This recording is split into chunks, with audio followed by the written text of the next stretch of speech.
Hello guys, welcome to online engineering. अभी हम यहाँ पर बात करने वाले हैं मोड्स ऑफ फेलियर के बारे में, यानी कि मेरे किस किस तरीके से मेरा ग्रेविटी डीम जो है फेल हो सकता है। जैसा कि आपको पता है कि कुछ एक रेजिस्टिंग फोर्स होंगे ग्रेविटी डीम के, कुछ एक आपके डिस्टेबलाइजिंग फोर्स होंगे, ठीक है। तो वो दोनों फोर्सेस हैं, उन दोनों को कैलकुलेशन करके हम यहाँ पर चेक करते हैं कि क्या मेरा ग्रेविटी डीम फेल होगा या ग्रेविटी डीम मेरा फेल नहीं होगा। उसी बेसिस पे आपकी डिजाइन आपके आगे बढ़ेगी, है ना। तो यहाँ पर सबसे पहले देखते हैं कि सर किस किस तरीके से मेरा ग्रेविटी डीम जो है फेल हो सकता है। तो देखो, सबसे पहले आपको पता है कि सबसे पहली बात करें तो देखो, ये आपका ग्रेविटी डीम है ऑब्वियस।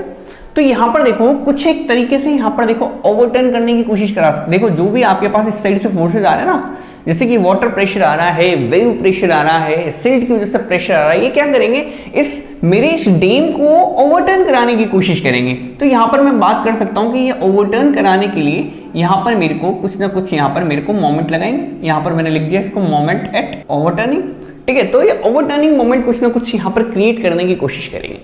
लेकिन जैसा कि मैंने आपको ऑलरेडी यहां पर बता रखा है कि इसको रजिस्ट करने के लिए आपका काम क्या करने वाला है, आपने कहा सर सेल्फ वेट काम में करेगा, तो सेल्फ वेट इसको रजिस्ट करेगा। यहां से इसको सेल्फ वेट इसको रजिस्ट करने की कोशिश करेगा। तो ये जो रेजिस्टेंस मोमेंट लगाएगा इसको एमआर बोल देता हूं, और जो ओवरटर्निंग मोमेंट जो मेरे अदर फोर्सेस लगा रहे हैं उसको मैं एम नॉट बोल देता हूं, ठीक है। तो अगर यदि मेरे को यहां पर सेफ बनाना है तो मेरे को क्या पता होना चाहिए कि सर जो रेजिस्टेंस का मोमेंट है मेरा वो मेरा ज्यादा हो as compare to overturning moment से, बिल्कुल, ठीक है। तो यहां पर अगर मैं निकालूं तो देखो M R upon M nought जो है मेरे को समीशन जो भी मेरे पास इन मोमेंट्स के आएंगे वो should be greater than equals to 1 या इक्वल्स टू या ग्रेटर देन आपके 1 आपके पास निकलने चाहिए, ठीक है। लेकिन यहां पर अब देखो इसी चीज को हम यहां पर फैक्टर ऑफ सेफ्टी के टर्म में देखें ना, तो फैक्टर ऑफ सेफ्टी भी इसी को बोलते हैं। फैक्टर ऑफ सेफ्टी कैसे निकालते हैं, फैक्टर ऑफ सेफ्टी होता है हमारा resistance moment upon am not. और ये फैक्टर ऑफ सेफ्टी जो है हम यूजुअली हम 1.5 या इससे ज्यादा लेके चलते हैं, ये आपको याद होना चाहिए, ठीक है। तो 1.5 से क्वेश्चन पूछ लेता है वो कि 1.5 आपकी फैक्टर ऑफ सेफ्टी लगभग यहाँ पर चलनी चाहिए। तो मोड्स ऑफ फेलियर अगर ग्रेविटी डैम में देखें तो पहला आपके पास आता है ओवरटर्निंग, देखो। तो पहला यहाँ पर लिख देंगे हम ये ओवरटर्निंग की से बचाने के लिए यहाँ पर अगर हमको सेफ बचाना है ओवरटर्निंग से, तो हमारा रेजिस्टेंस मोमेंट जो है वो आपके ओरिजिनेटेड या फिर मैं बात करूँ ओवरटर्निंग मोमेंट जो है मेरे यहाँ पर उनसे क्या होना चाहिए, ज्यादा होना चाहिए, ठीक है। तो अब यहाँ पर ये तो हो गया मेरा पहला मोड ऑफ फेलियर ओवरटर्निंग का, बहुत ईजी था, कोई दिक्कत नहीं थी यहाँ पर, है ना। सेकेंड मोड ऑफ फेलियर देखते हैं, स्लाइडिंग वाला। सेकेंड मोड ऑफ फेलियर मेरा निकल के आता है स्लाइडिंग वाला। सर देखो स्लाइडिंग वाले में क्या है, तो देखो ऐसा है कि इस साइड से वेरियस फोर्सेज आपको देखने को मिल रहे हैं कि सर ठीक है यहाँ पर वेरियस फोर्सेज आपके आ रहे हैं। ये हो सकता है मेरे यहाँ पर कि मेरा जो डैम है वो डैम ही स्लाइड कर जाए। देखो डैम स्लाइड कर जाए ऐसी भी तो कंसिडरेशन हो सकती है ना कि डैम स्लाइड कर गया, डैम स्लाइड कर गया तब भी मेरा डैम क्या हो गया, फेल हो गया, ठीक है। तो डैम ना तो ओवरटर्न करना चाहिए ना डैम मेरा स्लाइड होना चाहिए।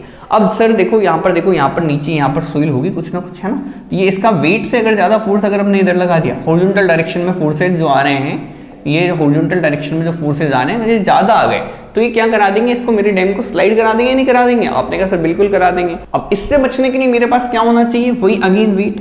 ये देखो ये जो मेरा वेट है ना, ये जो वेट ऑफ द डैम है ये क्या करेगा इसको, या फिर मैं वेट ऑफ द डैम लिख दूं, या फिर देखो हॉरिजॉन्टल लिखा है तो वर्टिकल लिख देता अपन।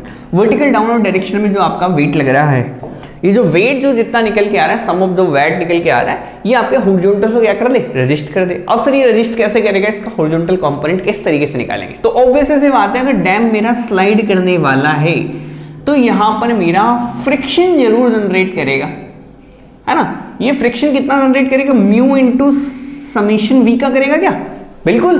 तो अब भी यहां पर देखो तो ये डिपेंड किस पे कर रहा है, सेल्फ वेट पे डिपेंड कर गया क्या, बिल्कुल कर गया। तो स्लाइडिंग से बचाने के लिए मेरे पास अगेन अगर यहां पर बात करूं तो यहां पर आपके पास जो भी आपके पास रेजिस्टिंग फोर्स जो आ रहे हैं, रेजिस्टिंग फोर्स जो आ रहे हैं वो कितने आ रहे हैं, तो रेजिस्टिंग फोर्स जो है वो आपका निकल के आ रहा है कितना, म्यू समीशन वी।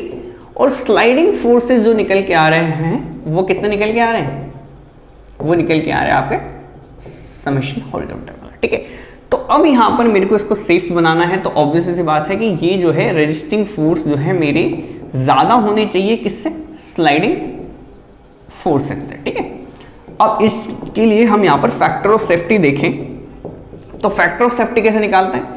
सर ये जो रेजिस्टिंग है, इस रेजिस्टिंग फोर्स में आप स्लाइडिंग का भाग दे दो, स्लाइडिंग फोर्सेस से डिवाइड कर देंगे, और ये जो है मेरे पास ये निकल के आने चाहिए ग्रेटर देन 1। हमेशा ये ग्रेटर देन 1 होना चाहिए, ठीक है। तो इस तरीके से यहाँ पर निकाल लेंगे। तो इसकी वैल्यू कितनी निकल के आ रही है मेरे पास? Mu summation V upon summation horizontal greater than 1। अब हम इससे पहले यहां पर देख लें जरा कि स्लाइडिंग फेलियर से बचाने के लिए अगर यदि मेरे को कोई काम करना पड़े, मान लो कि सर ठीक है स्लाइडिंग फेलियर से सर बचाया कैसे जाएगा, तो स्लाइडिंग फेलियर से बचाने के लिए मेरे को क्या करना पड़ेगा? देखो यहां पर स्लाइडिंग फेलियर से अगर आपको बचाना है तो आप क्या करें कि यहां पर आप एक छोटी सी शेयर कीज प्रोवाइड करा देते हैं। शेयर कीज यहां पर प्रोवाइड कराते हैं। शेयर कीज क्या होती है उसके बारे में जान लेंगे अभी। देखो शेयर कीज हम यहां पर इस तरीके से प्रोवाइड करा देते हैं, ठीक है। इससे क्या होगा कि हमारे डैम के साथ ही हम ऐसा कंस्ट्रक्शन कर देते हैं। ये आपकी शेयर कीज होती है। ये शेयर कीज आपको बचाती हैं, किससे बचाती हैं? ये शेयर कीज आपको यहां पर बचाएंगी आपकी स्लाइडिंग होने से। देखो स्लाइडिंग जो भी होने वाली है उसको बचाने के लिए हम यहाँ पर शेयर कीज का भी इस्तेमाल कर लेते हैं, ठीक है। अब सर ये शेयर कीज जो आएगी, शेयर कीज की भी कुछ ना कुछ तो स्ट्रेंथ होगी। तो मान लेता हूं लेट अस से कि सर शेयर स्ट्रेंथ जो है वो इन शेयर कीज की shear strength, average shear strength of जो है इनकी वो निकल के आ रही है क्यू न्यूटन पर मीटर स्क्वायर या फिर क्यू न्यूटन पर MM square, Q mega pascal, कुछ भी ले सकते हो आप यहाँ पर, ठीक है। तो यहाँ पर क्यू न्यूटन पर मीटर स्क्वायर की अगर यदि यहाँ पर बात कर लें, क्यू न्यूटन पर एमएम स्क्वायर की लिख दो, चाहे आप मेगा पास्कल में चाहे किसी के अंदर भी यहाँ पर आप पुट कर दो।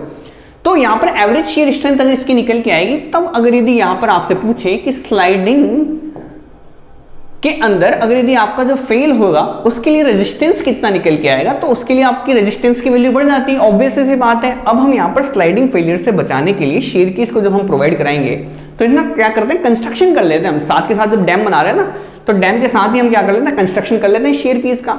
उससे होता क्या है कि देखो जब डैम आपका स्लाइड करने वाला था ना, वो अब स्लाइड नहीं करेगा। अब ये स्लाइड नहीं करेगा तो स्लाइडिंग से क्या कर जाएगा, बच जाएगा।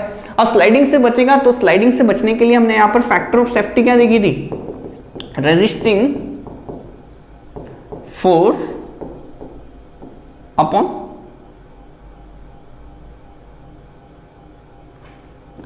Sliding force.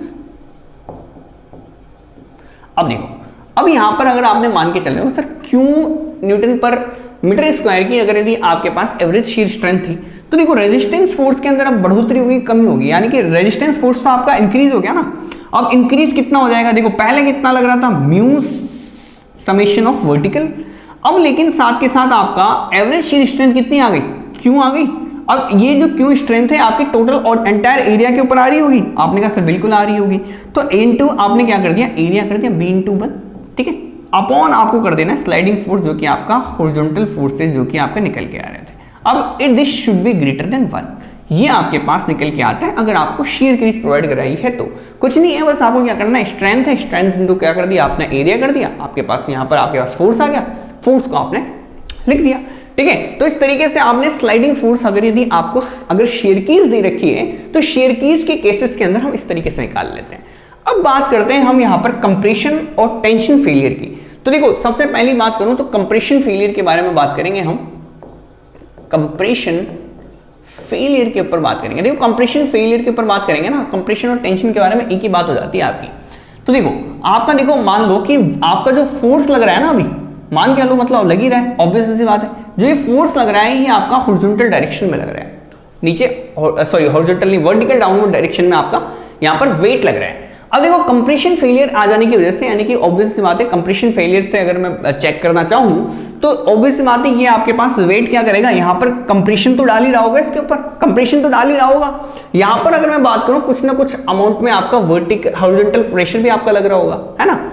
और यहाँ पर इसकी वजह से आपके यहाँ पर कुछ ना कुछ रिजल्टेंट आपके पास निकल के आएगा, है ना। अब ये रिजल्टेंट भी आपके कुछ ना कुछ तो कंप्रेशन डालेगा ही डालेगा। तो इस साइड आपके पास हील होती है, इस साइड आपके पास टो होती है। तो सबसे पहले तो आप यहां चेक करो कि कंप्रेशन फेलियर में बचाने के लिए ये मेरे पास रिजल्टेंट या फिर जो भी प्रेशर आपके पास आ रहा है ये आपके पास कितना यहां पर स्ट्रेस क्रिएट करेगा। देखो कंप्रेशन के अंदर बचाना है ना आपको, तो ऑब्वियस बात है जो भी आपका फोर्स है वो फोर्स कितना स्ट्रेस लगा रहा है आपको पता तो चले, उसी के तो बेसिस पे आप बोलोगे कि आपका फेल होगा कि नहीं होगा, स्ट्रेस कितना जनरेट होगा, उसी के हिसाब से तो बोलोगे आप कि वो उसके अंदर आप कंप्रेशन फेलियर से बच पाएंगे कि नहीं बच पाएंगे, है ना। अब देखो यहां पर ये जो है आपके पास इसका नीचे का पार्ट मैं यहां बना देता हूं, या फिर मैं कह दूं बॉटम पार्ट, या नीचे से देखेंगे इसको ऐसा दिखेगा। तो देखो अब यहां पर देखो है इसका मिडिल पार्ट ये है, इसका मिडिल पार्ट को मैंने यहां पर मैंने पुट कर दिया, पॉइंट आउट कर दिया यहां पर, ठीक है। अब देखो ये रिजल्टेंट जरूरी है कि इसके मिडिल से निकल के जाए, जरूरी नहीं है, हो सकता है थोड़ी बहुत इसेंट्रिसिटी से निकल के जाए, हो सकता है मे बी यहां से निकल गया, तो ये जो आएगी ये इसेंट्रिसिटी आ जाएगी, ये आपके पास निकल के क्या आएगी, इसेंट्रिसिटी आ जाएगी। देखो अब देखो सोम का पार्ट थोड़ा सा यहाँ पर एंटर हो जाएगा हमारा, तो देखो इसेंट्रिक जरूरी नहीं है सर, ये जो आएगा निकल के, जो रिजल्टेंट फोर्स निकल के आएगा, रिजल्टेंट फोर्स यहीं पे निकल के आएगा। देखो यहाँ पर ऐसा लग रहा है ये तो वर्टिकल डाउनवर्ड डायरेक्शन में, तो आपके पास क्या लग रहा है, वेट लग रहा है, और यहाँ पर आपके पास हॉरिजॉन्टल फोर्सेस लग रहे होंगे कुछ। रिजल्टेंट निकाला तो रिजल्टेंट कहीं से भी जा सकता है हमारे डैम बॉडी से, तो डैम में कहीं से भी जाएगा तो ये कुछ ना कुछ इसेंट्रिसिटी से निकलेगा। तो सर स्ट्रेस कितने देगा, हील पे देख लो चाहे टो पे देख लो, दोनों जगह एक साथ ही देख लेते हैं हम। तो देखो कितना स्ट्रेस क्रिएट करता है, तो यहां पर अगर मैं चेक करूं तो स्ट्रेस को सिग्मा लिख दूं मैं, तो यहां पर कितना देगा, तो देखो एक तो देगा आपको डायरेक्ट स्ट्रेस, है ना, डायरेक्ट स्ट्रेस, एक देगा आपको बैंडिंग स्ट्रेस। देखो देखो दोनों को समझ लेंगे, direct stress plus bending stress दोनों देगा यहां पर। अब सर डायरेक्ट स्ट्रेस देगा तो कितना देगा, डायरेक्ट स्ट्रेस आपको देगा फोर्स अपॉन एरिया करके, तो देखो फोर्स आपका P अपॉन एरिया आपने कर दिया क्या सर, B इंटू 1, ये देखो ये आपकी B है और यहां पर आपको 1 मीटर लेंथ के लिए हम डिजाइन कर रहे हैं, ठीक है। और साथ में बैंडिंग स्ट्रेस कैसे निकालते हैं, बैंडिंग स्ट्रेस हम निकाल लेंगे My अपॉन I से, ठीक है। अब यहां पर I की वैल्यू आपको पता है कि सर ठीक है B क्यूब बाई 12, और यहां पर Y की वैल्यू क्या हो जाएगी, B बाई 2 हो जाएगी, तो कितना आ गया, B स्क्वायर बाई 6 आ गया कि नहीं आ गया, बिल्कुल आ गया, ठीक है। तो यहां पर देखें तो P upon B into 1 plus minus दोनों ही ले लेते हैं हम, हील और टो पे दोनों पे देख लेंगे, ठीक है। तो यहां पर आपके पास निकल के आएगा मोमेंट, मोमेंट कितना निकल के आएगा, फोर्स इंटू इसेंट्रिसिटी, ठीक है, फोर्स इंटू इसेंट्रिसिटी, और I बाई वाई को हमने यहाँ पर कैलकुलेट कर लिया, यहाँ पर सॉरी ये I बाई वाई है ना, I बाई वाई है, यहाँ पर हमने Z लिख देते हैं इसको, ठीक है, I बाई वाई मैक्स को हम यहाँ पर Z लिख देते हैं, P E बाई अपन कर देंगे क्या, यहाँ पर P into E by B square by 6, ठीक है। अब यहाँ पर इस तरीके से हमने यहाँ पर लिया, तो P बाई B को हम यहाँ पर निकाल लेंगे बाहर, ठीक है, यही तो निकाला था, I बाई वाई तो करा था हमने यहाँ पर, ठीक है, I बाई वाई तो किया था हमने यहाँ पर, ठीक है। तो ये I बाई वाई करके, I नहीं I बाई वाई है, तो I बाई वाई की वैल्यू हमने लिख दी है, B स्क्वायर बाई 6, मोमेंट बराबर क्या होता है, फोर्स इंटू इसेंट्रिसिटी, और यहाँ पर P बाई B को हमने कॉमन ले लिया, तो 1 प्लस माइनस आपके पास निकल के आएगा 6E बाई B, ठीक है, क्लियर है, ये आपके पास स्ट्रेस है। अब आपको चेक करना है कि किस जगह कहां पर किस तरीके से आएगा। अब देखो अब यहां पर ये हमने निकाल लिए हैं स्ट्रेसेस, यहां पर मैक्सिमम स्ट्रेसेस कहीं भी आएंगे, मिनिमम स्ट्रेसेस कितने आएंगे, कंप्रेशन आपके पास जो भी कंप्रेशन यहां पर फोर्सेज आ रहे हैं ना, इन फोर्सेज की वजह से कितने स्ट्रेसेस जनरेट करके आ रहे हैं ये हमने यहां से निकाल लिए। अब हम आगे क्या करते हैं, अब देखो इसको मैं यहां पर लिख देता हूं, ऑलरेडी यहां पर लिख दे रहा हूं, ठीक है।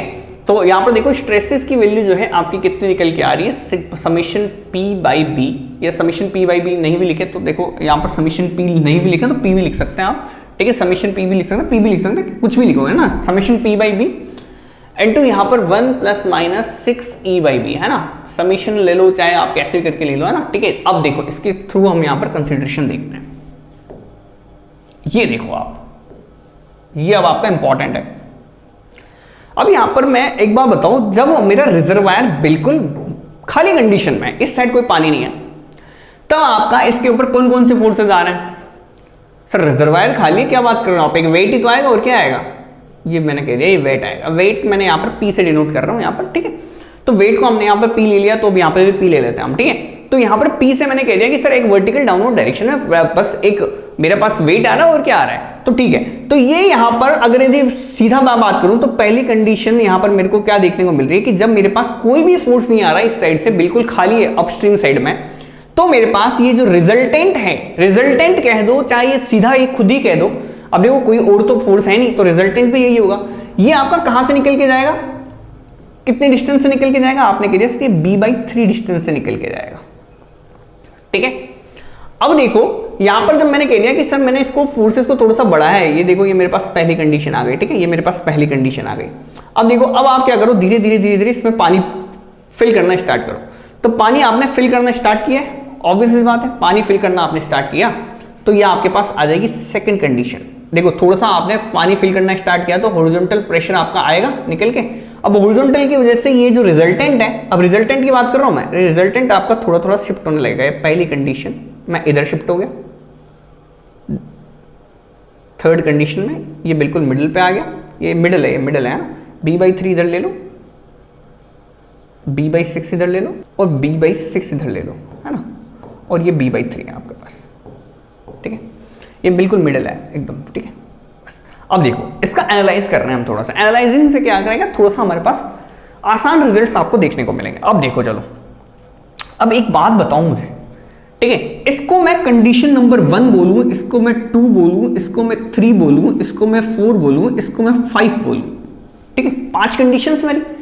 पानी आपने जैसे जैसे हॉरिजॉन्टल प्रेशर आपने बढ़ाया बढ़ाया बढ़ाया, ये रिजल्टेंट उधर से उधर उधर उधर उधर उधर शिफ्ट होता चला गया, ठीक है, यही हुआ है मेरा, और कुछ हुआ थोड़ी है, और कुछ नहीं हुआ, बस, ठीक है, इतना ही हुआ है। यहां पर बेस में यहां पर बनाऊं तो बेस के अंदर आपको कैसा देखने को मिलेगा, सर ये तो 1 मीटर है, ये आपके पास बेस है, और यहां पर आपको पहली कंडीशन यहां देखने को मिल रही है, दूसरी यहां देखने को मिल रही है, तीसरी यहां देखने को मिल रही है, चौथी यहां देखने को मिल रही है, पांचवी यहां देखने को मिल रही है। ये आपकी मिड पोर्शन है। तो इसेंट्रिसिटी जब भी चेक करते हैं हम मिड पोर्शन से चेक करते हैं। अब देखो यहां पर अगर मैं 5 कंडीशंस ले लेता हूं सीधी सीधी, पहली वाली के लिए केस के लिए ले लेता हूं, पहली वाली केस के लिए इसेंट्रिसिटी मेरी कितनी होगी, पहले केस के लिए, पहले केस के लिए मेरी इसेंट्रिसिटी कितनी है, यहां से डिस्टेंस देखनी है मिडिल से आपको, कितनी है, b/6 है, इसेंट्रिसिटी की वैल्यू मैंने देख ली सर b/6। सेकंड केस के अंदर मेरी इसेंट्रिसिटी जो भी आएगी वो लेस देन b/6 आ रही है, देखो कितनी है पता नहीं है मुझे, लेकिन लेस देन b/6 है इतना पता है। थर्ड केस के अंदर इसेंट्रिसिटी जो है आपकी 0 आ रही है, इसकी इससे क्या डिस्टेंस निकालूं मैं, नहीं निकाल सकता ना। फोर्थ केस के अंदर इसेंट्रिसिटी कितनी आ रही है आपकी, लेस देन b/6 ही आ रही है। अब भी देखो यहां से इसेंट्रिसिटी देखेंगे तो ये वैल्यू आपकी b/6 से कम है, b/6 ये है, b/6 से कम ही है, ठीक है। फिफ्थ केस के अंदर अगर मैं उठा लूं तो देखो फिफ्थ केस यहां पे बना लेते हैं। फिफ्थ केस के अंदर इसेंट्रिसिटी आपकी आ रही है b/6, ठीक है। अब देखो एक बार प्लस एक बार माइनस, अब देखो प्लस कब लगेगा माइनस कब लगेगा, सारी कंडीशंस हम यही देख लेंगे। अब देखो पहले केस के अंदर जब मेरे पास पानी बिल्कुल नहीं था, रिजल्टेंट मेरा कहां से जा रहा है, पहले केस से जा रहा है। पहले केस से अगर मान लो कि रिजल्टेंट जा रहा है P से, अगर आपका रिजल्टेंट अगर पहली जगह से जा रहा है तो ऑब्वियसली सी बात है सर, यहां पर जो आएगा वो जो आपको देखने को मिलेगा, इस साइड आपको क्या दिख रहा है, यहां हील है, यहां पर आपको टो है, तो अब जो आपके पास फोर्स निकल के जाएगा वो हील से निकलेगा, टो से निकलेगा, हील के पास से निकलेगा, टो के पास से निकलेगा। आपने कहा सर हील के पास से निकलेगा, तो हील की तरफ क्या आएगा, प्लस आएगा माइनस आएगा, हील की तरफ ज्यादा आएगा तो हील की तरफ प्लस ले लेंगे, टो की तरफ माइनस ले लेंगे। पहले केस किसकी तरफ है, हील की तरफ ज्यादा, तो हील की तरफ प्लस वाला केस ले लेंगे, टो की तरफ माइनस वाला ले लेंगे। सेकंड केस आपका अब भी हील के पास है, देखो मिडिल से तो इधर ही है ना, हील के पास है, तो सेकंड केस में इधर प्लस ले लेंगे हील की तरफ और टो की तरफ माइनस ले लेंगे, ठीक है। अब चलो देखो इसी कंडीशन में देख लेते हैं। ऐसे सेम अगर यदि यहां पर अब मैं फोर्थ केस में जाऊंगा तो अब टो के पास पहुंच गया, तो टो की तरफ प्लस ले लेंगे और हील की तरफ माइनस ले लेंगे, ठीक है। अब देखो प्लस माइनस का मतलब कम या ज्यादा से आपका, ठीक है, मेरा मतलब कम या ज्यादा से। अब देखो पहला केस जब आपका पानी बिल्कुल क्लियर है, अब आपने E की वैल्यू यहां पर b/6 रखना है, जरा b/6 रखा आपने, कैंसिल बन गया 1, तो यहां पर आपके पास बनेगा कितना कि सर 1 + -1 p/b। अब देखो एक बार प्लस लोगे एक बार माइनस लोगे, तो प्लस लोगे तो आएगी 2p/b और माइनस लोगे तो आपके पास आ जाएगा ये 0। अब देखो अब आपके पास ज्यादा कहां आएगा, हील पे ज्यादा आएगा, तो ये हील की तरफ मैंने ज्यादा बना दिया, हील की तरफ कितना आया 2p/b और इधर आपका 0, ठीक है। Second condition less than b/6 है, लेकिन हील की तरफ ज्यादा होगा और टो की तरफ थोड़ा कम होगा, लेकिन कुछ ना कुछ होगा, ठीक है, कुछ ना कुछ होगा, है ना। थर्ड केस में इसेंट्रिसिटी की वैल्यू 0 रखो, अब देखो सब जगह बराबर बराबर आएगा, इस साइड भी आपका हील पे भी आपके पास कितना जा रहा है p/b और टो पे भी कितना जा रहा है p/b, ठीक है।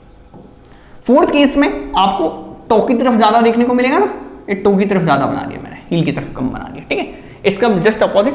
और फिफ्थ केस में आपको देखा कि सर ठीक है E की तरफ B की तरफ, तो प्रेशर डिस्ट्रीब्यूशन डायग्राम बना रहा हूं मैं यहाँ पर, ठीक है। तो यहाँ पर देखो स्ट्रेस आपके पास कितना निकल के आएगा, इसमें स्ट्रेस कितना निकल के आ रहा है, यहाँ पर आपके पास निकल के आएगा 0 और यहाँ पर आपके पास 2p/b, ठीक है।